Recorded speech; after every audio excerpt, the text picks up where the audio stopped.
So I'm really excited about this panel because what I really wanted to do was not so much talk about the book, but have people who are in the book talk about the work they do, because it's like what someone told me when I started to write the book. They're like, show, don't tell. So we're showing the real work that gets done, how hard it is, but that it's actually possible. And that it's possible to do at a scale. So I want to quickly introduce folks. We don't have that much time, so we're going to try to get into the conversation quickly. Working my way, I'll start coming down this way. MJ Ryan is the Director of Workforce Development for Partners Healthcare. 74,000 employees, is one of the largest healthcare providers in Massachusetts, or the largest? The largest employer in Massachusetts. Largest employer in Massachusetts. Stephanie Thomas, unfortunately, Stephanie, I've referred to you 100 times already. She's the Senior Associate of Investments in the Impact America Fund, which is a venture capital fund started by Keisha Cash, a very established African-American venture capitalist. We're going to hear from her. Allie Burns is the Managing Director of Village Capital. Village Capital helps entrepreneurs largely underrepresented and folks long kept out of the entrepreneurial world, not all people of color, but a lot of them and a lot of women, get help, get capital, get loans. They're all over the country, all over the world, actually, and they're going to talk about what they do. And then last but definitely not least, Kylie Patterson is the Director of Economic Inclusion at Johns Hopkins, who I'd say is one of the top 3 institutions around the country that is really working hard to say, you're the biggest employer in Maryland. Mm-hmm. You may be the biggest business in Maryland, I'm not so sure. But you definitely are huge, from employment to procurement. They are a powerhouse in Maryland and in Baltimore. And if you ride the train, which I do all the time because I work in Washington and New York, if you ride the train in Baltimore, you're basically always passing Johns Hopkins from west to east Baltimore. And so she runs the programs, the Director of Inclusion for those. So we're going to hear a lot of different real examples of real impact that's happening. So let me start, MJ, let me start with you. So I talked, there's a lot of good data that says every year beyond high school adds that you can get a year of college or a year of post-high school education. It adds $250,000 to your lifetime earnings. That's proven. Nobody argues that that's not true. And so when I saw that, part of the thing that drove these first 4 chapters were, well, what are we already doing that would just make it really easy for people to simply get at least 1 year more beyond high school, but really to get a degree? Because a degree, if you think about it, it's 2 years for an associate degree, so that's $500,000 more lifetime. 4 years, it's actually more than $1 million lifetime. And so so I found a number of examples that are happening all over the country that's helping people get degrees. And oftentimes for free. And in the case of MJ and Partners and a number of other companies, there's this really interesting phenomenon around the country, which is there's 24 million frontline workers in America. Right? These are people they answer the phones, they're reception, they're entry-level employees. 24 million, okay? Not 100, not 1,000, 24 million. And there's a huge gap. So Brookings has done a ton of data on this. Maybe Amy was even the researcher, or at least you led it, that shows us that in the future, at least 50% of all employment is going to require post-high school education, and it's probably even more than that. And so the question is, are there solutions where the companies who need more than high school degrees to be able to employ can help their own employees get that education so they can actually promote them to jobs they need that are open, and potentially for a low cost? And so, MJ, maybe you can talk about the work you do with competency-based degrees, which we highlight, including you, in the book. Sure. Well, thank you first, Ben, for having us here, and thank you for your optimism and for your wonderful book. Thank you. Amy, thank you for hosting this positive conversation in this town that's not always so positive, so thank you for that. I'm very happy to represent the work we've done with College for America of Southern New Hampshire University and Partners Healthcare in partnership. I guess backing it up briefly, how do we get here? Yeah. I've been working in workforce development for partners now for probably going on 15, 16 years, and there's a group of people who have not always been served. Right. And we try to, but there's many barriers for them to complete education. And Partners Healthcare is anchored by two large academic medical institutions. And within those institutions, as well as our other hospitals, there's a great deal, thousands in our workforce that are not doctors, nurses, and above. And so the idea was how to reach them with education. And we also have, of course, the academic snobbery of the big schools that are also in Boston, and where our employees should come from. But the people that I worked with and was trying to help in the front line aren't going to go to Harvard. They're not going to probably go to Boston University even. And how could we help them?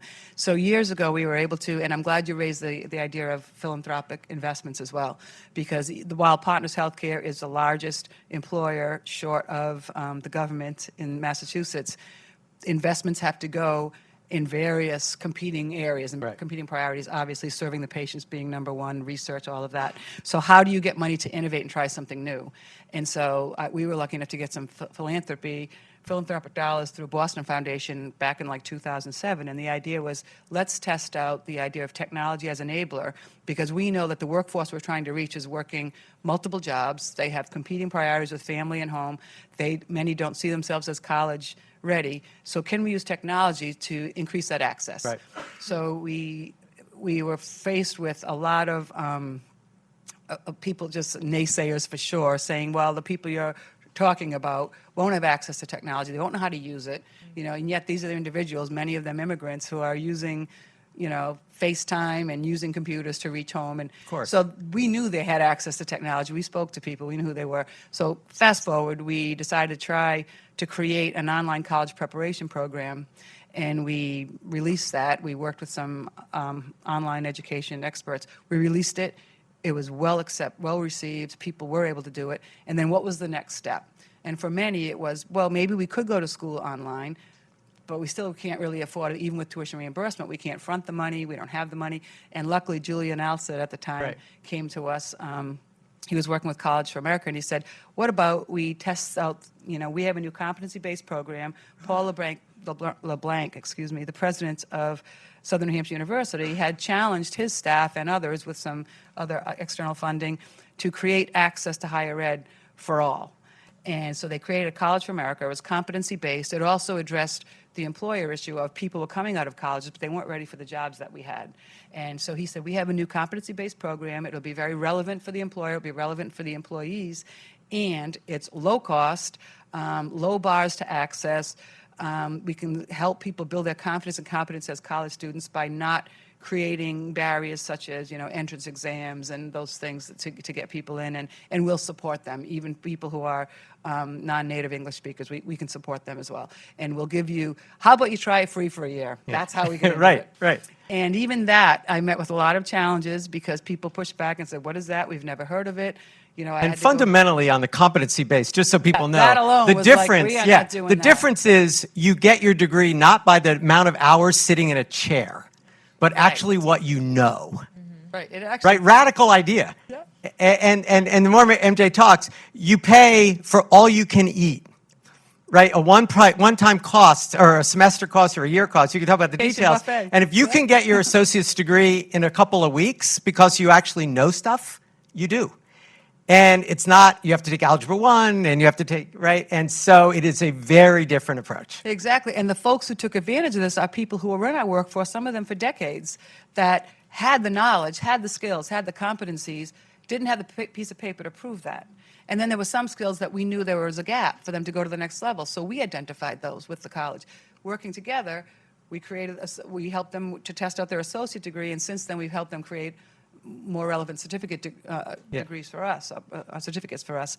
But the reality is, at the end of the day, we now have had, in the first 4 years in working with the college, we've had almost 500 people, mostly frontline workforce, go through the program. We've got 70 new college graduates.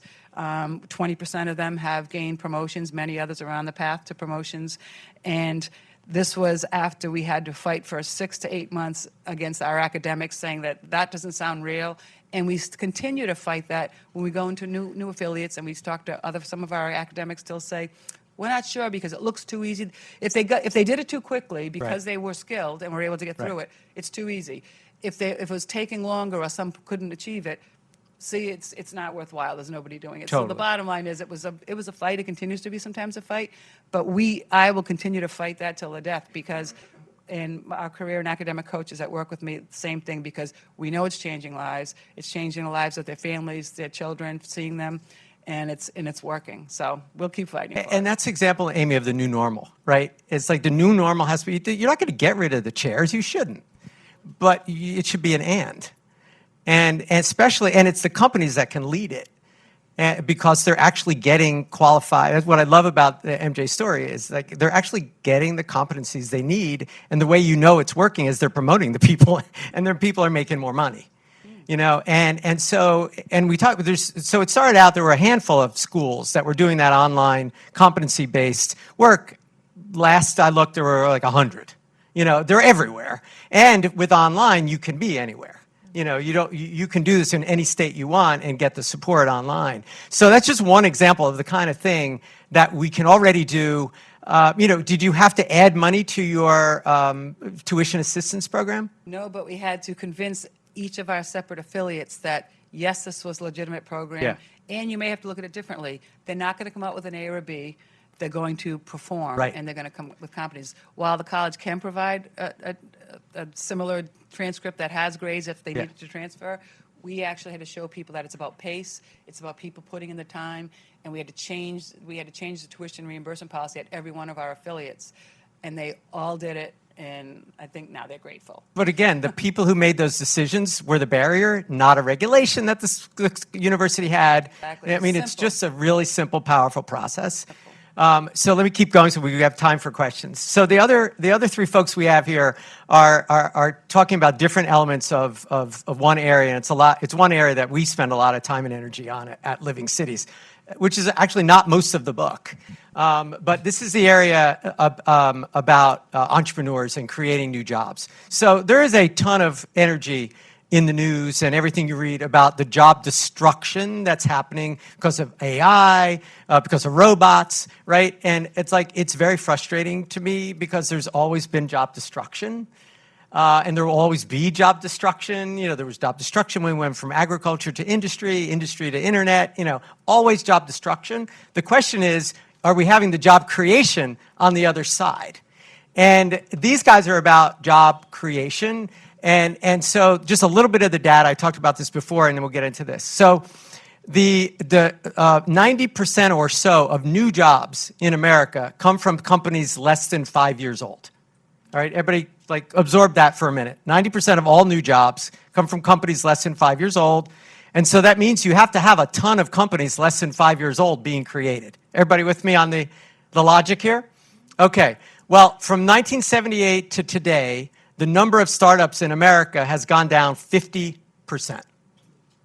And in 2014, which is what some of the latest data, we actually have had 1 million fewer jobs created because we're not actually creating them at the rate that we should be creating them at. Well, who was creating the jobs? Who were starting these companies? They were white men. And they were white men at an extraordinary rate.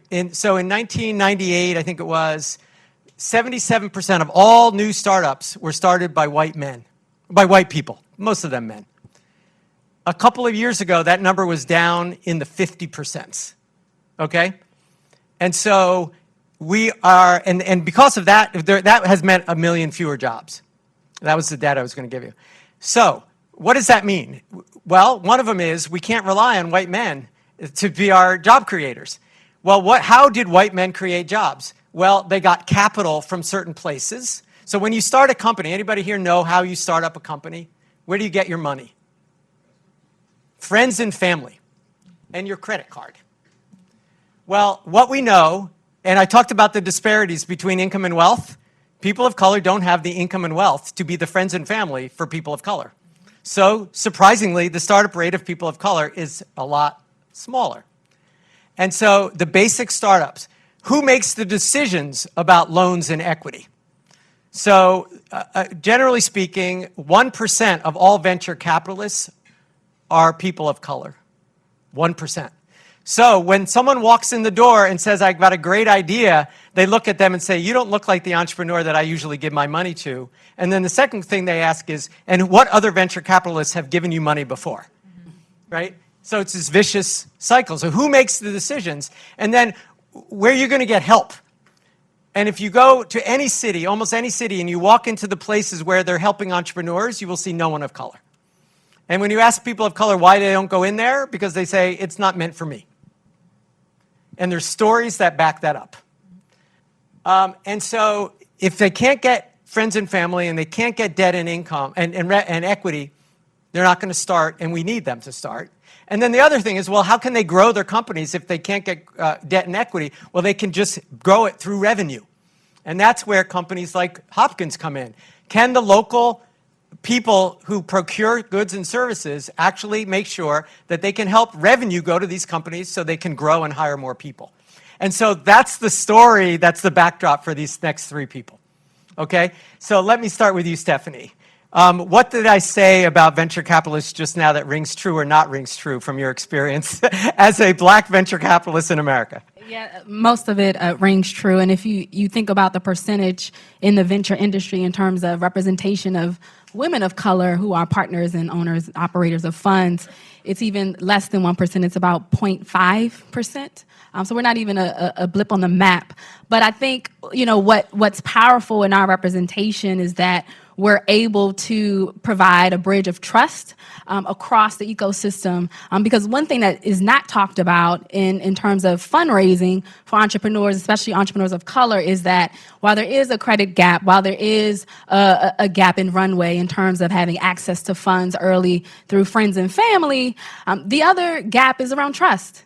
And we know that a lot of funding decisions are made less on competency and capability and more on, do I trust this person with my money? Yeah. Can this person return not only principal but interest? And if you're receiving an equity investment, any upside beyond the principal that was provided to you initially, and that involves really looking at it at the psychological level, and what it means to really shift that narrative around what an entrepreneur should look like and what they can do to build a billion-dollar company, right? And so, what we try to do is be a fund that is not only allocating capital to entrepreneurs across the board who really care about how do we expand economic agency for all people in America, but really also being conscious of beyond our dollars, because we're such a small shop.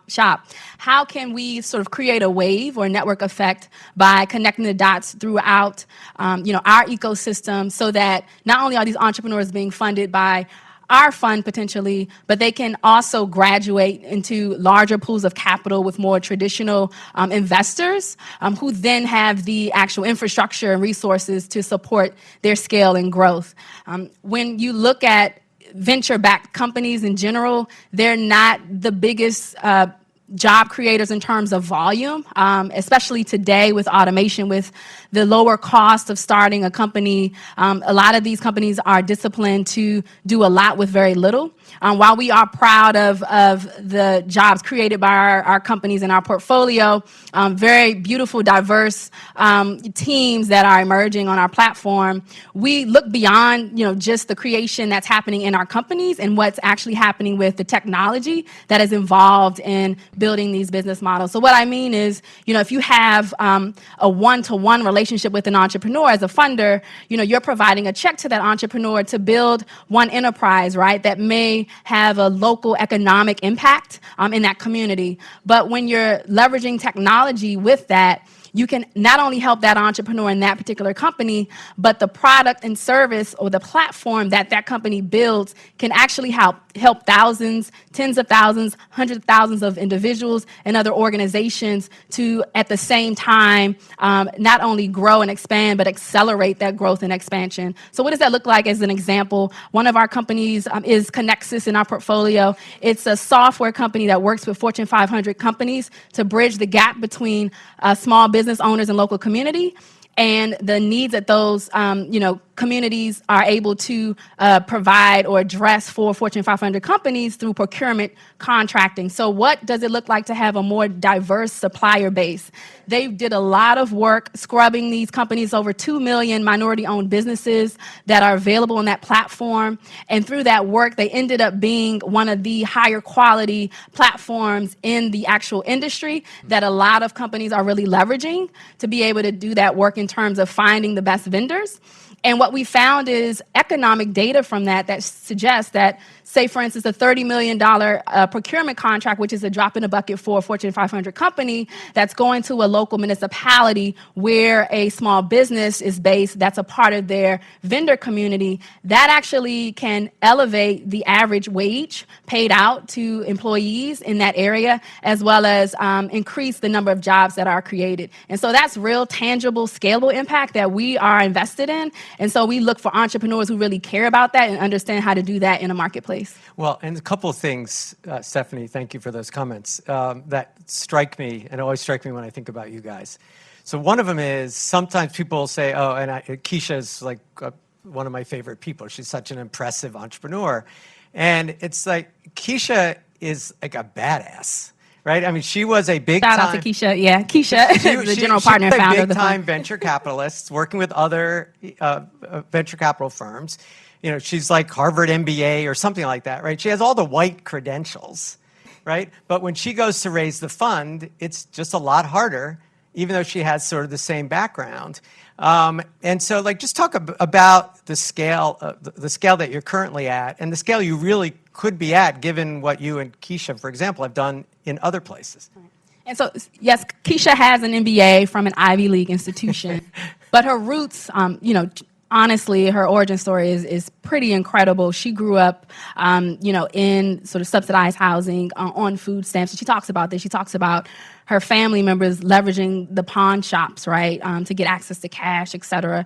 And so to be able to go from that origin story and those low-income roots to be able to navigate that by working on Wall Street, by getting an MBA, et cetera, and then launching this fund, I think it lends credence to her ability to combine her skill set, from a sort of professional standpoint as well as lived experience.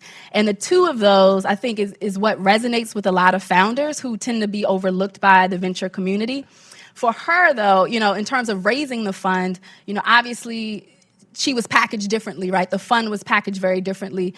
And with, diverse experiences yield diverse perspectives. And I think that that's where the unique opportunity comes into play, which is why we've been able to find these gems in the marketplace to invest in. But at the same time, it became very hard for institutions to really wrap their heads around what was this thing and who is this person who is 0.5% of the industry. We never seen anything really like this.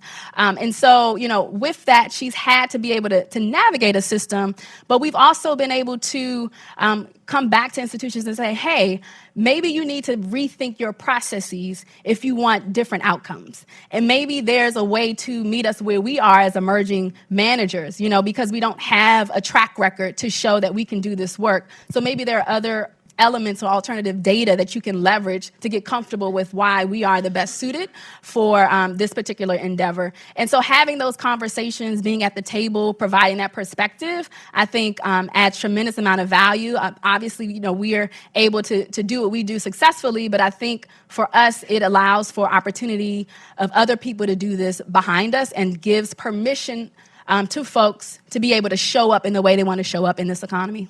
And the other thing that I love when I talk to her, I say, how many people in firms like yours are there? And she's like, a handful or so. And I wish there were twice that number. It's not like we need to build an industry to be able to do that. It's not just about you guys, but you're also not the only ones. And so we just need more of it, which means investors have to put their money more into you and more into the others doing similar things. Absolutely. And just one other point, too, and Ben, I think you said this earlier, is the responsibility is not just on us as well, right? It's on all of us as a country, as a nation, as Americans, to make sure that all people have an opportunity to thrive and live, a well-meaning life. And I think when we're all able to get on that page, I think we're all better for it. Yep. Good. All right, Allie, let me move to you. So Ali is the managing director of Village Capital, and maybe you could just say a bit about how Village Capital works and what you've seen working with in this milieu. Sure. Well, first of all, Ben, thank you for having me, and it's very humbling to be here on this panel of amazing women. So it's great to be here. So Village Capital, this conversation is really about reinventing systems, and at Village Capital, we're on a mission to reinvent the system to back the entrepreneurs of the future. So how are we going about doing that? Well, first of all, we source entrepreneurs who have largely been overlooked by early stage investors, both by the nature of the problems they're trying to solve. So similar to Stephanie, we're looking for entrepreneurs who are solving challenges of economic inequality and environmental sustainability, as well as been overlooked by where they sit geographically. So 75% of venture capital goes to just 3 states in the US, New York, California, Massachusetts. We love Massachusetts, but we believe that there are great ideas all throughout the country. And then, of course, we've talked a lot about the data that shows that a very small percentage of early stage investment goes to people of color and to women. And so we're very focused on bringing together entrepreneurs in cohorts, providing them with training that allows them to learn from networks of their peers and provides them with access to social capital. So one of the big barriers to financial capital is actually knowing someone who has money, as we've touched on. And so we really focus on how can we provide more entrepreneurs with access to that social capital and then introduce them to alternatives for taking on investment. So one of the forms of investment, of course, is equity, but there's also debt.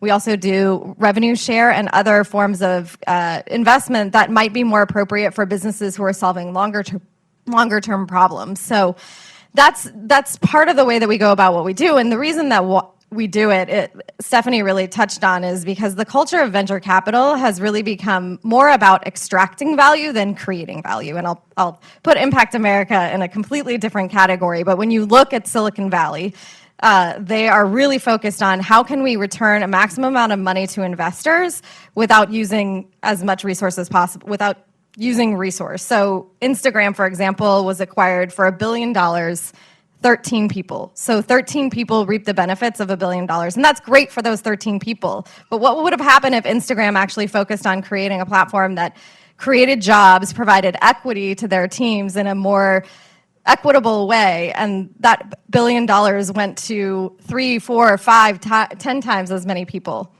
Yeah. So just that example, the people who make the decision, like you guys, Stephanie, actually can help shape where where Instagram goes. And I don't know that people get that. You know, it's not just that the entrepreneur comes in and you're like, yeah, I love that, here's my money. It's a negotiation. And usually from the experience of the venture capitalist or the lender, you influence which way they go.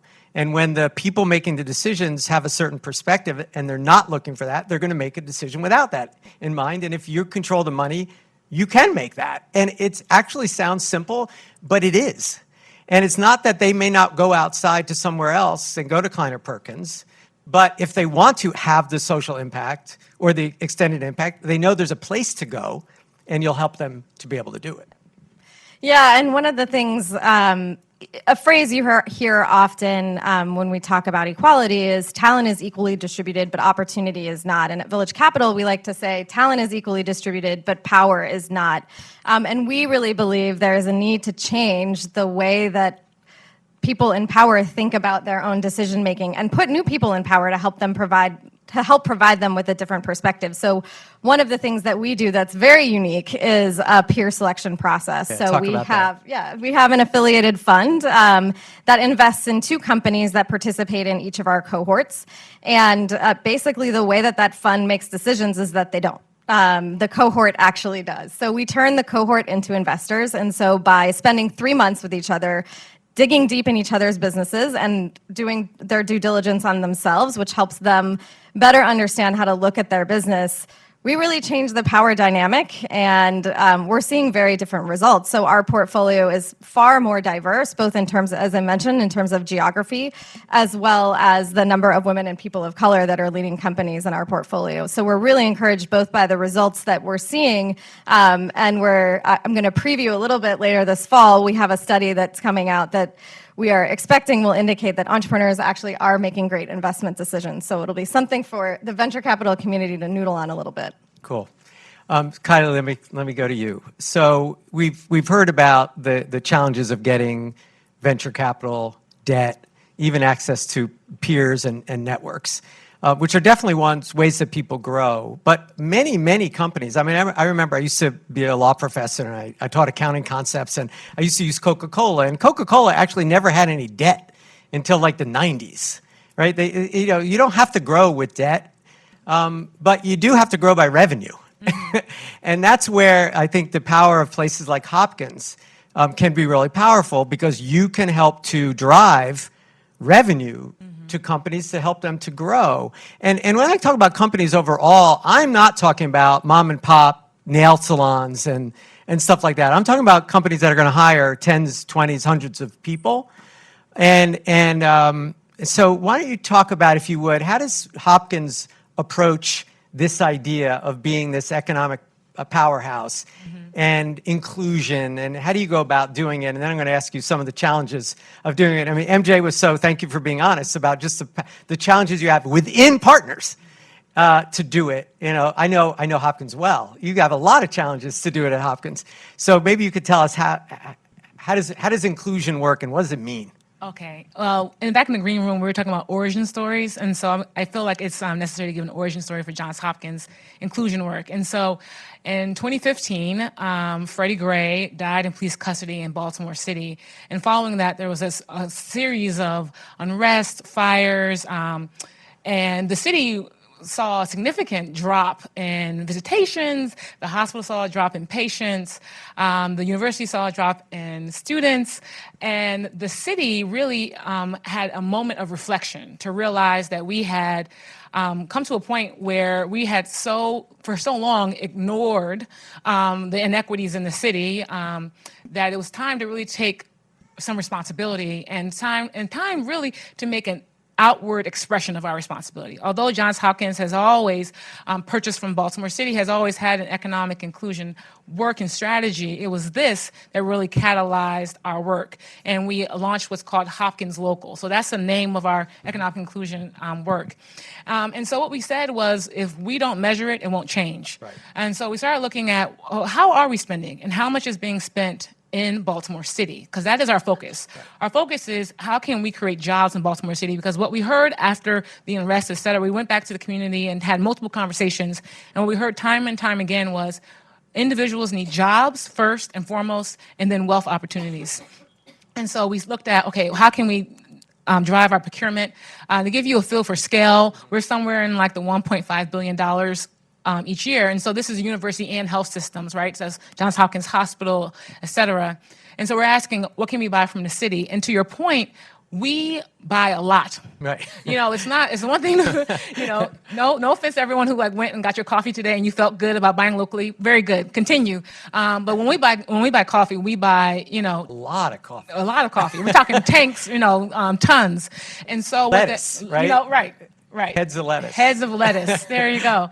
And as well as legal services and professional services. And so technologies. And so what we've realized is that when we make a decision to purchase from a business, it can be the difference maker. And we have multiple examples where businesses have decided to move to Baltimore City because of our purchasing power. And we've talked to businesses outside and we say, we would love to do business with you. You compare, well against your peers.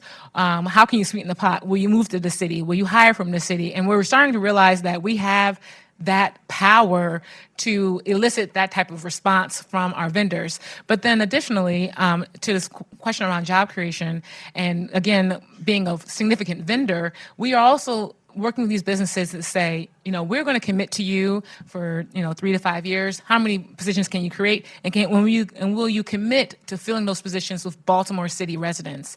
And what's interesting about an equitable outcome, that's not necessarily equitable in language, right? Okay. And so when we say Baltimore City, the city is around 65% African American. And so although we don't imply to our vendors, you must hire African Americans, by including that it's a Baltimore City resident, more often than not they are. And we are seeing significant job growth. And Additionally, of our economic inclusion strategy, Johns Hopkins is making a commitment to hiring more locally. Yeah. And so just this past year, we finished out our third year of this, and we have increased our local hiring in certain positions by about 15%, which is really significant when you think about the impact we can have in communities. And what was interesting about the hiring, a number of years ago, I met the person who was in charge of your HR at the time. I don't remember his or her name. Could have been decade ago, but they said something that stayed with me was that they started a local hiring initiative. And what they realized was that they started outsourcing it to community groups and it didn't work.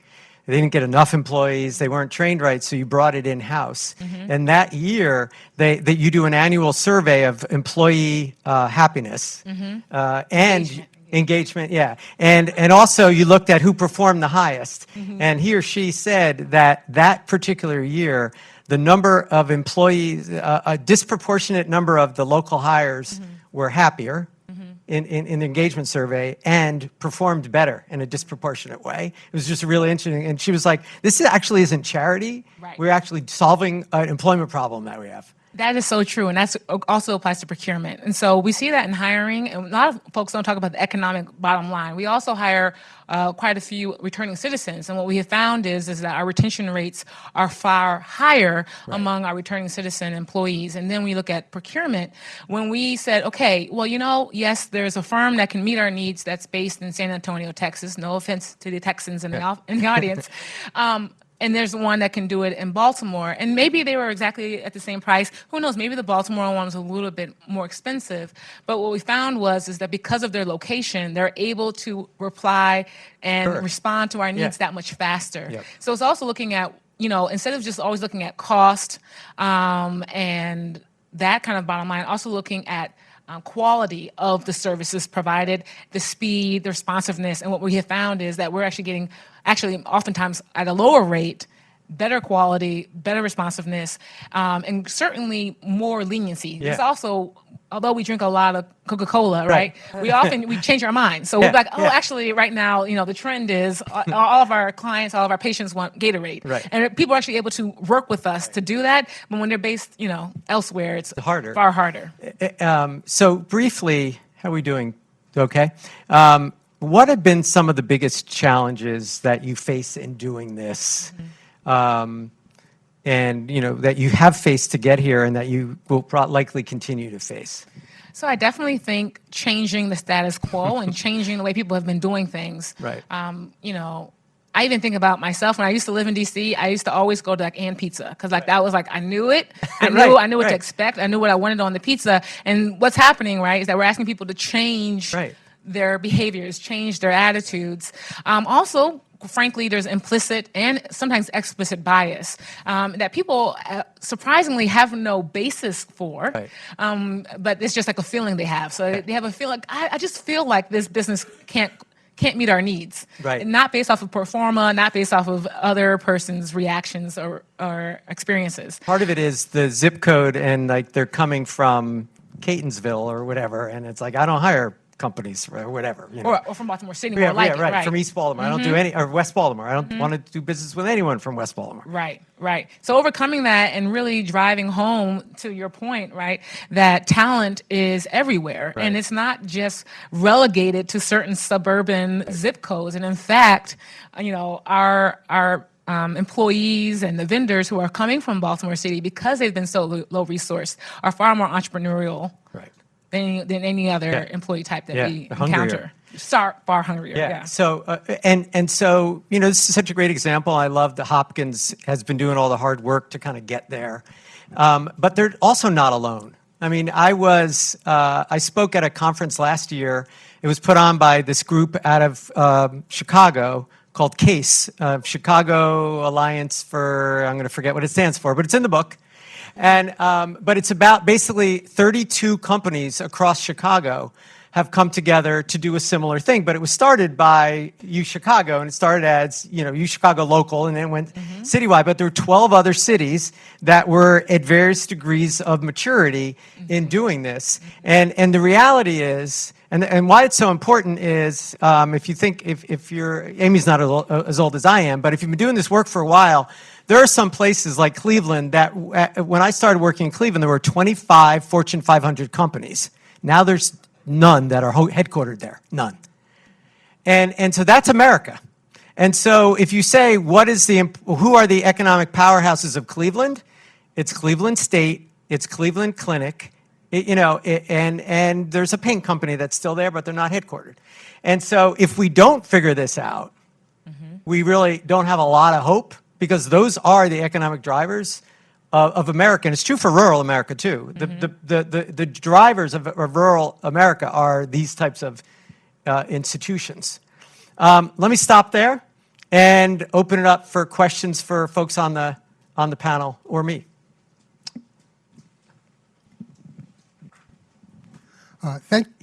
Thank you.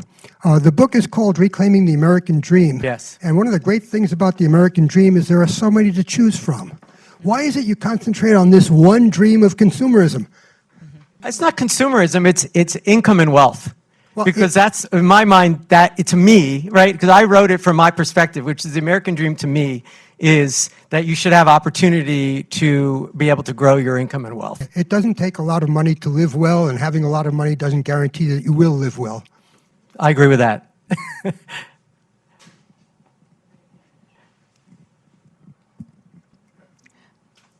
I have a problem with your characterization of high school education somehow not meeting the needs.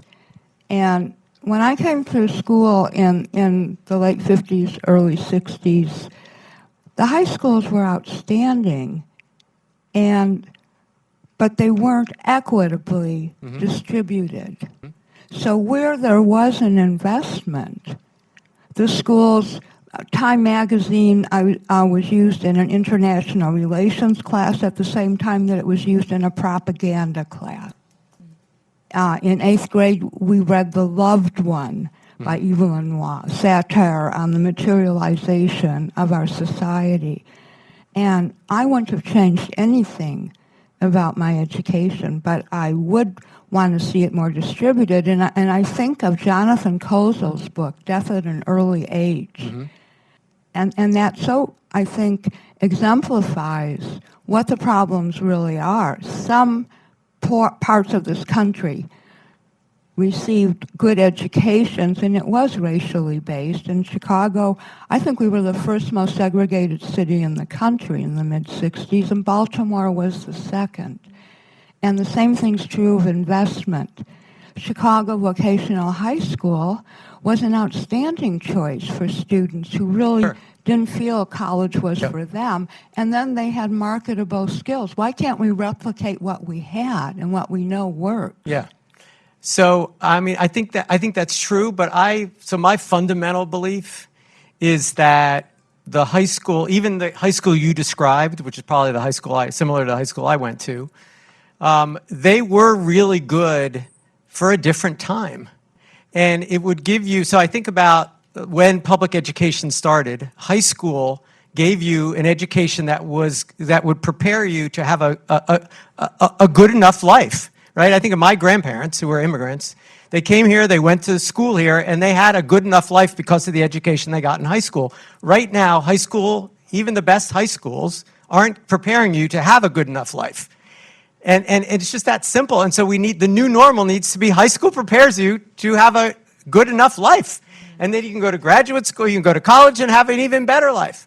But right now, the high school makes no sense because it actually prepares you for no life other than to worry about the debt you're going to, part of the challenge right now is you have this horrible thing where you have 600, 700,000 kids who actually go to college and drop out with debt. So that's the worst of both worlds. You went to college, you dropped out, and now you have debt and no education that's going to actually help you get a job. It makes no sense. And so that's to me, I totally agree with the quality. But I think even if you got the quality right, you're still preparing people for 19th, 20th, early 20th century jobs and economy. There and then there. Thank you very much, Larry Checo, Checo Communications. I'd like to bring up the issue of policy versus philanthropy. Yeah. And are we excluding government in this process, or how do you bring it in? The problem with philanthropy is that philanthropists can change their mind anytime they want. Totally. Yeah. And with a policy, we can either vote these people in or vote them out. And so we have a little bit more leverage as a democracy. I worry about plutocratic philanthropy, like Yeah. the Vosses and Sure. you know, Yeah, so I think folks. like philanthropy's role is one question, but I will say my bias is there's only two actors that really have to change. One is MJ and the private sector, and the other is government. And philanthropy is like a gnat in the solution, you know, like all of a gnat, right? So all of Bill Gates's money is like a day and a half of the federal spend, right? So philanthropy has a role in being a catalyst. It has a role in being able to, somebody talked about, MJ, you know, gave him a little bit of chance to try something new. They shouldn't be the ones who are making the decisions about where we go, but they should be able to be really risky money, to try really risky things. Or in my estimation, once you see that Alley and Village Capital works the way they do, oftentimes, because I've heard it, and Allie hears it all the time trying to raise money, they're like, well, you guys have already been successful. You know, we don't do nonprofits or for-profits that are at this level. We only do startups. And you're like, that is insane, right? Like, how about get Allie and have her be 10x, right? Have Village Capital be everywhere, or help people to be everywhere, or the equivalent of Village Capital, or help, you know, well, we love the Boards and Commissions Leadership Institute. It's really a great story in Minneapolis. Well, take your money and have it be in every community, you know, instead of chasing the shiny new penny, which is the new thing. So I think philanthropy has a real role, but I really do believe the power is how we permanently get a new normal, and that's when the MJs of the world change their internal policies. Can I add to? Yeah, please. I would say to the point around Case, and also in Baltimore, we have what's called Be Local with 24 other businesses, is there's this idea of influence and peer pressure. And so what we're noticing in Baltimore is that we are able to influence and partner with all of our other kind of corporate partners, as well as other education and medical institutions. And now everyone is taking on an economic inclusion commitment.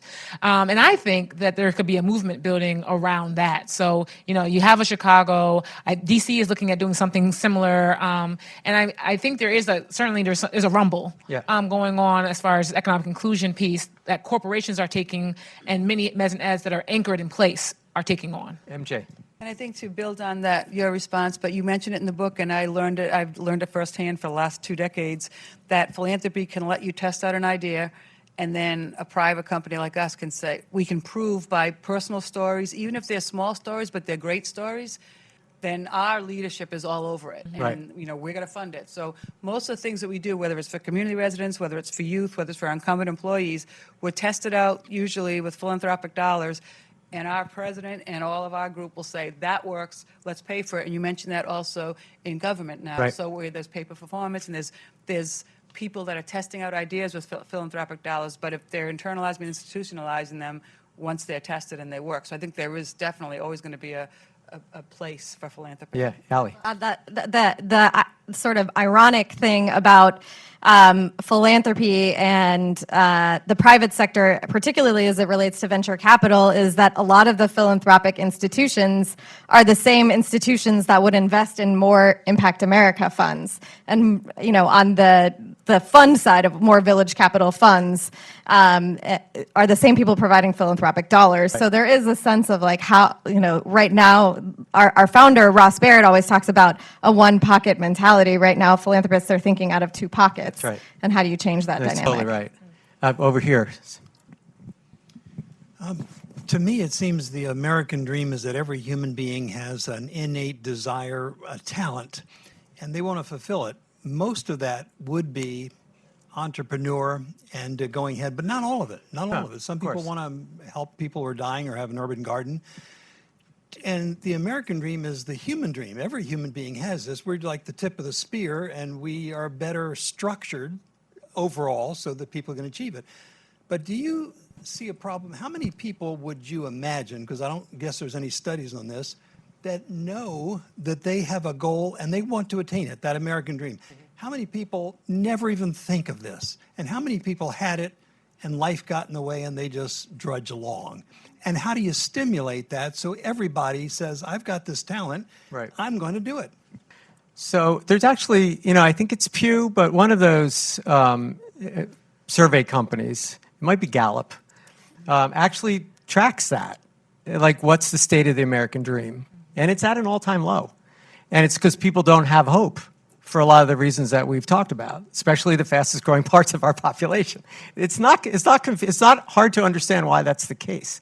So I think you're right, but I do think if you just take there's the immigrants, that's why they come here, right? But I do believe that is what people say is like it's kind of self-determination. But what we know is that the systems have to support the self-determination, and the way they're currently structured doesn't do it for the vast majority of the country. But we know how to change it. Up here, I think, yeah.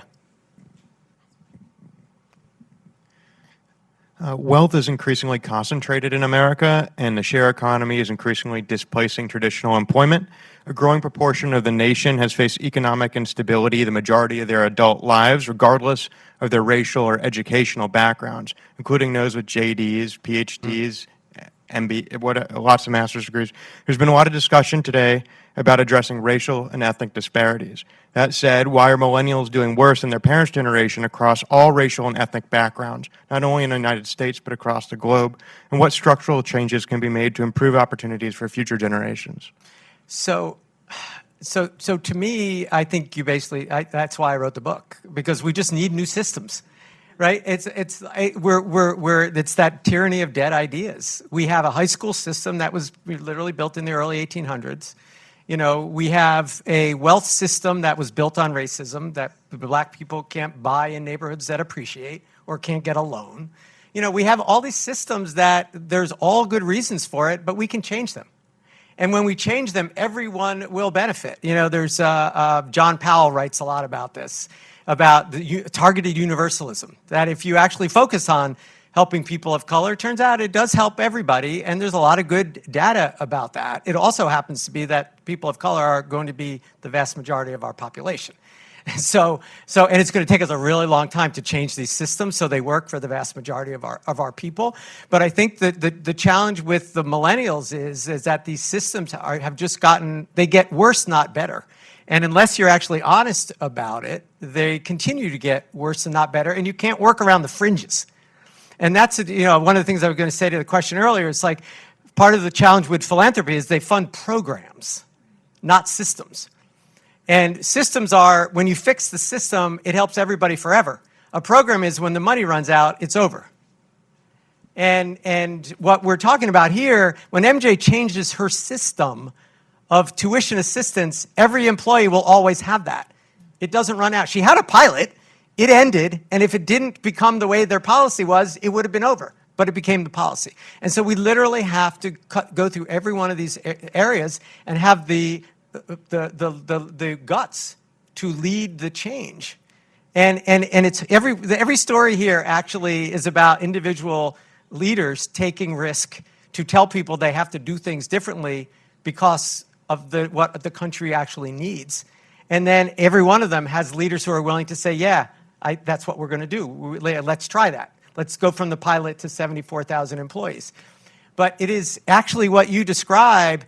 It is everyone is impacted by the failure of these systems. In the middle hand back there. Yes, right. Yeah. Thank you. Hi, my name is Oluwadibia. I'm with Prosperity Now. Hi, Kylie. Hi, how are you? Good to see you. Former colleague. So this question is probably best for Ali and for Stephanie. I really appreciate the conversation on entrepreneurship and the role that it has to play. I think the reality is that we see entrepreneurship through a very narrow scope. And so, we think of Gates, we think of Zuckerberg. And so I'd like to hear you all talk a little bit more about what your organizations are doing to really take out the white dominant frame of how we identify entrepreneurship, because likely having more entrepreneurs of color means we're doing business differently. So can you share a little bit more about how you're trying to help folks get access to money, maybe survive in the current system, and then how you're trying to undo that system at the same time? I can kick it off. Yeah, so to be very honest about it, being in venture, we focus on a very, narrow group of entrepreneurs we think have potential to grow big businesses fast. And, if you look at the overall startup landscape, only about 6% of all startups actually get venture funding. So it gives you a sense of how selective that process is. But for us, as we're looking to make decisions on companies we actually fund, there's a ton of companies, hundreds of companies actually come to us, and they find talking with us incredibly helpful. Some of those who are venture backable but may not be a fit for our thesis, many more who are not venture backable at all, which is all good, and it's fine for us. But what we try to do is be a field builder. And so as we're in this space and doing this work, and we're putting a stake in the ground in venture, and we're getting really good at doing that well, we also pay attention to who is next to us, adjacent to us, even tangentially, that we can connect with, who may be a better support system, a better funder, provider of resources, mentor for these entrepreneurs across the spectrum. And so that is a part of our work. And I think that is the heavier lift that doesn't get talked about when we're talking about venture investing. And before I talk about our work specifically, we were talking before this panel about changing narratives, and I think there's a very important work that has to happen with people who have platforms already to change the narrative and change how people view what a successful entrepreneur is. Because you're right, it's Zuckerberg, it's the people who sell their companies but for $1 billion for 13 employees, and usually those are white guys in hoodies. And that's a longer tangent, but a previous organization I worked for, the Case Foundation, did a campaign called Faces of Founders last year, which is really about lifting up entrepreneurs of color and female entrepreneurs and really showcasing their stories to help provide inspiration for other people who might not have seen themselves as entrepreneurs. And we need like 10x more Faces of Founders campaigns. At Village Capital, one of the things that we've been thinking about is the point that Ben made earlier about the fact that access to capital usually isn't available at the friends and family level. Well, where does the friends and family level start? It starts locally. So how do we connect minority founders to access to the type of friends and family capital that they get at the local level? Because that's really where it starts. It starts with people that you meet face to face that may not be in your neighborhood, but may be in the neighborhood next to you. So we started a program called VC Pathways, and we piloted it in Atlanta, in Philadelphia, in Chicago, and here in DC, which was really about taking a portion of our curriculum, matching entrepreneurs up with local angel investors, and just mostly seeing what happened. There was no pressure on the angel investors to put money into these companies. It was really about how do we expose angel investors to companies they may not have met, and how do we expose these entrepreneurs to new networks, new social capital. And actually 2 of the companies have already received investment from the program, which was a surprise and exciting outcome, and we expect that many more will. Kylie, you get the last word if you want it. Okay. Visit hopkinslocal.jhu.edu. No, I would say certainly if you are able to look at all of your spending habits, hiring habits, internally as well. So I don't know how many of you in this room are employees, but I would reach out to your human resources staff and ask them, do you make a commitment to not close a position until a local applicant is considered or a minority applicant is considered? And you'd be surprised, no matter where you fall in the hierarchy, that question will get some movement. So I would challenge you all to do that if you're an employee. And as far as on the procurement side, again, I would say, especially if you're working with a large structure, a large business, again, asking them that question, are you making conscientious efforts to support what I call organic small businesses? Meaning, yes, Panera does create jobs, but a local business will actually create more jobs, and more of that wealth will stay in the community. So I would ask you to do that as a challenge. Super. Thank you, everybody. Really appreciate you being here. Thank you all.